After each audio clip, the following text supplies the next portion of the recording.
United States of Lead is an informative podcast that may contain sensitive material and the occasional F-bomb. Listener discretion is advised.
Welcome to the United States of Lead, a podcast about crime, mental decline, and the history of lead poisoning. This week, we are going to touch on something that Paul actually sent me via TikTok, and I'm not sure if I don't remember when you sent this, but it's the Franklin expedition. Yeah, I remember sending that.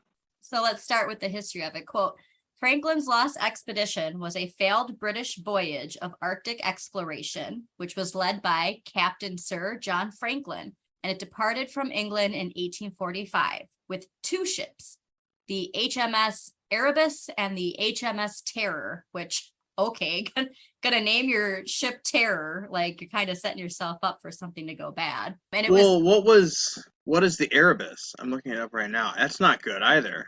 Oh, what does Erebus mean? Erebus is one of the primordial beings in Greek mythology, it's the son of Chaos. Oh, cool. Was also the mother was also the mother of Erebus' wife, Nyx, or Night. So, yeah. They really set themselves up for success. That's like, naming your kid Dr. Evil. And how'd they become a supervillain? That's so weird. So weird. It's also some kind of smoothie product. Chocolate, decaf, and bold. Wait, it's a coffee product. It's a coffee product. Oh, not like a smoothie shop? No, popped up in the Google images when I Googled it. And so I guess people use this. I mean, even though it's as an ominous history. I think they're like me and they just don't know. And like, oh, Erebus, that sounds cool. Their ship's Chaos and Terror. Son of Chaos, yeah. Or I'm sorry, their ship's Son of Chaos and Terror. Were assigned to travel certain sections of the Northwest Passage in the Canadian Arctic. And it was to record magnetic data to help determine whether a better understanding could aid navigation, which also kind of gives me Bermuda Triangle vibes. So the expedition was met with disaster after both ships and their crews, which was a total of 129 officers and men, became icebound in the Victoria Strait near King William Island, which is now today, oh dear Lord, Canadian territory of Nunavut. I don't know. We'll just say Nunavut. Anyways, after being icebound for more than a year, that's insane, both Son of Chaos, Erebus, and Terror were abandoned in April 1848, by which point Franklin and nearly 24 others had died. So the survivors, because apparently there were survivors, now led by Franklin's second in command. So the two captains of these ships that were icebound for over a year with the survivors supposedly set out for the Canadian mainland, but they disappeared, which presumably they had perished.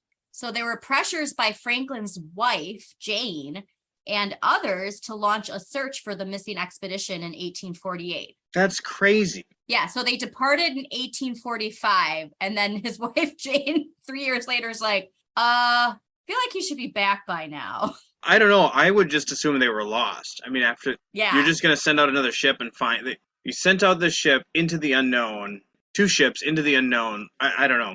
Well, and then think about that. Is there a timeline? You know what I mean? Like, Now we know when we're, like, let's say I drive to Minneapolis, well, I should be there within 4.5 hours. If I'm not there, you'd be concerned, type of thing. Did they have that kind of time frame for shipping expeditions? I don't know, but I do know that they were looking for something they didn't know if it existed or not. So it's Yeah. I mean, is there a time frame from here to Minneapolis or Minneapolis to central Wisconsin? Sure. Yeah. But I don't know Like- what the time frame is from here to the Yeah, ninth did dimension. they know a time? Yeah, did they know a time frame? Was that even a thing? Like, did anybody else do this before them? It's not like sending a squad car out to like check on your uncle. It's Yeah. you're sending like there are no roads. There's And okay. it's a distance. That's a distance. So And they Also through the Canadian Arctic, which can't be the most ideal, somebody's like, yeah, I'll go look for them. You're sending an expedition out for a lost expedition. It does not Yes. sound cheap. No, not so much. So yeah, his wife and Franklin's wife and others had launched this search expedition in 1848. And then also there were other subsequent searches in the decades afterwards. And several artifacts from the expedition were discovered, including the remains of 2 men, which were returned to Britain. They didn't find them and kept searching, which is also pretty impressive. So this was The whole thing is impressive, yeah. I would not have guessed that, yeah, a lot of this stuff. So maybe these people that they found, are these the people from the TikTok? I think it shows the discovery of the graves. I'm not sure. Just throwing that out there. We'll find out. Despite that expedition being a failure, it did succeed in exploring the vicinity of what was one of the many Northwest Passages to eventually be discovered. Oh, I've heard of this guy. So Robert McClure led one of the expeditions that investigated the fate of Franklin's expedition, a voyage which was also beset by great challenges and later controversies. The Northwest Passage was not navigated by boat until 1906. So clearly they found that this was not really a good idea by all these other subsequent tribes. Like I told you, it's giving me Bermuda Triangle vibes where people are like, oh, we got to go find that boat. And then that boat disappears. And it's like, we got to go find that boat. And then another disappears. It's like, maybe you should stop looking for the boat. But anyways, so just some background here. The reason that they were so insistent on finding this passage is, quote, the search by Europeans for a Western shortcut by sea from Europe to Asia began with the voyages of Portuguese and Spanish explorers. Oh, cool. Christopher Columbus was one of them. Douche. True. Facts. Did you watch John Oliver where they bring up people talking about how Christopher Columbus wasn't that bad of a guy? Where's the montage of people being like, he couldn't have been that bad of a guy. I don't think I have seen that. It's either not last week's, but the week before or the week before that. But yeah, it's like a whole montage of these dudes. Well, he couldn't have been that bad of a guy. I mean, he was too busy enslaving whole islands to like. And then one woman goes, well, when you put it in historical context, he really wasn't, he really wasn't that bad. Okay. Anyways, by the mid-19th century, numerous exploratory expeditions had been mounted, originating mainly from the Kingdom of England.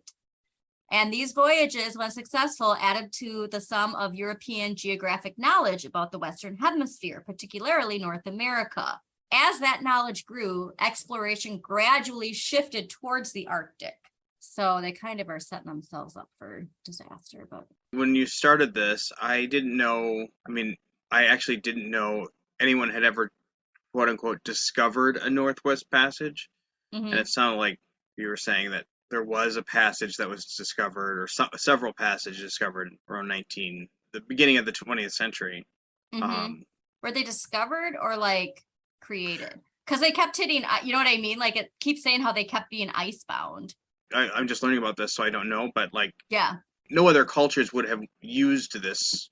I mean, no one would try to do this except for Western colonial powers. I mean, exactly. It really be like, this feels like it could be a really good drunk history in that context, and like just having people native to like Inuit natives like watching this and just be like, what the fuck? You know what I mean? Like just like in this constant like ramming to get where they want to be. So anyways, Lady Franklin, whose name is Jane, as well as members of Parliament and British newspaper, had urged for these search parties. Although the Admiralty said it did not feel any reason to be alarmed, It responded by developing a 3-pronged plan, which in the spring of 1848 sent an overland rescue party, which was led by John Richardson and John Ray down the Mackenzie River to the Canadian Arctic coast. This would probably help if we knew some geography, but I'm not spending that much time doing that. So they searched and they searched and they searched, and they eventually, like I said, find those 2 bodies. Now, history today goes a little bit deeper into the surviving crew. So we say that those 2 captains, along with the surviving crew, tried to go and find land. Before they do that, it's noted that supposedly Franklin and 23 other members had died. So 129 minus 24 is 105? 20, yeah. Okay, so 105. That's a lot of fucking people walking across ice. So they abandoned. It's a big group of people. Just walking on ice. So abandoned the HMS Erebus and Terror for a march across the ice. Subsequent search expeditions discovered abandoned equipment, clothing, and some human remains, but without finding either the majority of the crew or an explanation for the disaster. So it's like these little breadcrumbs are being left. Now, what's interesting about this is, quote, dramatic evidence that lead poisoning was a key element in the failure of Sir John Franklin's Arctic expedition has come from the result of postmortems conducted on the preserved bodies of 3 of Franklin's crew members. And I think that's who you're talking about in the TikTok. Taken from their frozen graves on the beachy island in the Canadian Arctic. So in 1984, fast forward quite a bit, Dr. Owen Beatty, a Canadian anthropologist from the University of Alberta, exhumed the body of John Torrington, who was the first of Franklin's crew to die, from the grave where he had been buried by his shipmates in January 1846. The 20-year-old sailor had been almost perfectly preserved on the icy ground. And there's a book that's published that tells how postmortems carried out on hair, bone, and soft tissue from the bodies that were found reveal lead concentrations up to 20 times more than normal. And those levels that would have resulted in acute lead poisoning. I want to bring up the hair again, because now we have, it was Beethoven they did the hair, or was it Bach? Now I can't remember. I don't remember who it was, but One of the bees. After however many hundreds of years, people were able to find the lead. Yeah. So I really want to look at the different levels of concentration in hair versus blood. And don't you think it'd be easier to just do a hair test then? I find that strange that we don't do hair tests. What's the difference? I don't know. It's of course, it's always strange that they don't do the tests that we should be doing. And yeah. Now, what this said too, though, is there were graves. Even though they were stranded, they still did their burial ceremonies. And at this point, when the first people started dying. From what I hear, you have to do that when you're stranded and stuff. Like you have to go out of your way to maintain order and normalcy. Otherwise, you just lose your mind. Yeah. Now, they've discovered, all right, this guy definitely had lead poisoning. Again, 20 times more than normal. And this is 1987 that this was published. Okay. So normal was definitely over 10. Sure. If that's a good point. You know what I mean? Yeah. Because it's changed over time. Yep. Yes. Yeah. Because no amount of lead is safe. Just a reminder. Anyway, so the results tally with other findings from the skeletal remains of one of Franklin's crew found on King William Island in 1981, and with tests carried out on cans of tinned food collected on Beachy Island. The technology of tinned preserved foods was still relatively new at the time of the expedition, and the patent for tin containers was taken out in England in 1811. Some of the side seams of the Beachy samples were incompletely sealed, end quote. Okay, now documentation of the original contract at Deptford in April 1845 reveals that the order for the tins was rushed and strengthens the view that there was a significant portion of the expedition's supply that was contaminated. Mm-hmm. You know, that makes me just think too of all the regulations rollbacks with stuff and cutting corners. Yeah. Yeah, just with what we said from, 2018. That's when the tin, the baby food jars, all that stuff. And there's also that correlation then to President Trump and the rollbacks that he offered for those certain things. But yeah, I just find it interesting that, okay, this was happening in 1800, 1811. We still haven't kind of learned our lesson. Yeah. That. This is up from History Today, and they have actually a reward poster. Okay. And it's $20,000, or wait, pounds, not dollars. Reward if you find the ships. So then it almost became like a treasure hunt. Yeah. And they had a breakdown of the money you would get. So first you'd get the 20,000 pounds if any party or parties who, in the judgment of the board, find the ships. So if you find both the ships, and then there's a reward if you find any actual crew members. And then a smaller reward shall be by virtue of their efforts first succeeded in asserting their fate. So they had like a breakdown of rewards to just try and figure this out. Like they were really desperate to figure it out. Authors of a book that they cite in this article, which will be linked, they speculate that the regular consumption of the tinned food, which was considered a luxury item by the officers, played a fatal role in the mental and physical decline of the expedition. So that canned food was saved for the higher ups, the ones who were making decisions. Fascinating. Mm-hmm. It says 9 of the 20 deaths prior to April were officers, including that of Franklin. And so they were the first to go. Insidious ingestion of lead weakened its members to a point where tuberculosis and pneumonia wreaked havoc, conditions identified by the postmortem on the Beachy Island bodies. Anorexia, weakness, and paranoia, which we have mentioned paranoia, would have compounded the effects of starvation and scurvy, leading to the final horrors of cannibalism. And I'm going to end that quote there. This just made me think, we haven't gotten to this yet, but there was a study that I found on a connection like with COVID and lead poisoning and people getting sicker who have elevated lead. And I just thought of that point where it says that the lead weakened them, making them susceptible to tuberculosis, more susceptible to tuberculosis and pneumonia. Sure. I never would have thought about that before, but linking, like let's say somebody who's getting sick all the time, like that their immune system's already weakened and you just don't realize it. Yeah, if you're surrounded by like lead paint and lead in your homes or whatever, and why wouldn't you get sick more often? Mm-hmm. And be susceptible to greater harm when you do get sick. Well, it's awful. I know. And so now the person who did the test on the skeletal remains, this is crazy, discovered that the bodies found on King William Island indicated that the body had been deliberately dismembered, bone marrow removed, and what were identified as knife marks were visible on scattered bones from the arms and the legs. They clearly let that psychosis get the best. Now it makes me wonder too, like that paranoia. I was thinking of Cannibal the Musical. Oh yeah. Yeah, I totally forgot about that. Yeah, such a great movie. Such a great movie. Excellent DVD. Wonderful commentary. Oh, the commentary, that's so good. They go to a strip club. They go to a strip club and then they come back. That's right. That's right. Oh my God, that we have to revisit that. That is so fucking brilliant. I forgot they go to. We'll be back. Anyways, Legend, absolute legends. Oh my God, actually, so this is off topic, but Attorney General Garland had that press release, and I was like, I clearly got to watch it. And I think it's the director of the FBI comes forward. Okay. He uses the term Team America. Oh my God. I just could not handle it. She literally says Team America. How do you not know about that? Or did somebody who wrote these notes have almost just sneak it in? A Freudian slip almost?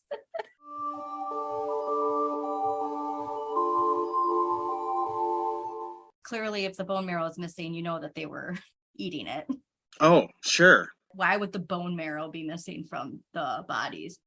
Supposedly, there were early tales of natives of the area to the search party telling them about this insane stuff happening, but people like Charles Dickens denounced it as slander, like that somehow these natives were trying to make the English Navy look bad. Like they gave any fucks about trying to make the English Navy look bad.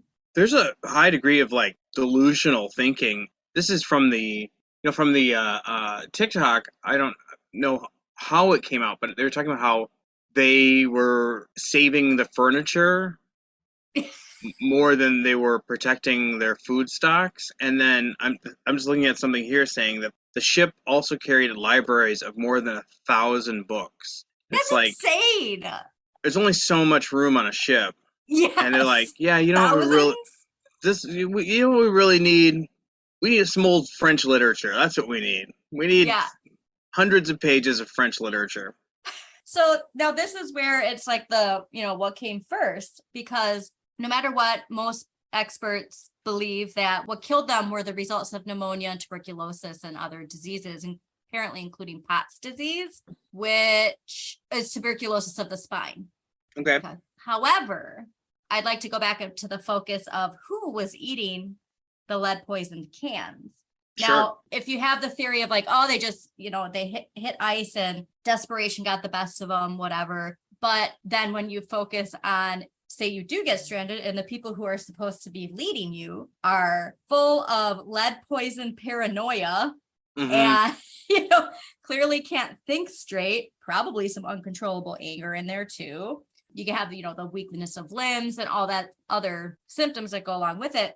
And then let's say you have people who aren't as poisoned, like probably this person who they murdered first, going, hey, what if we did this instead?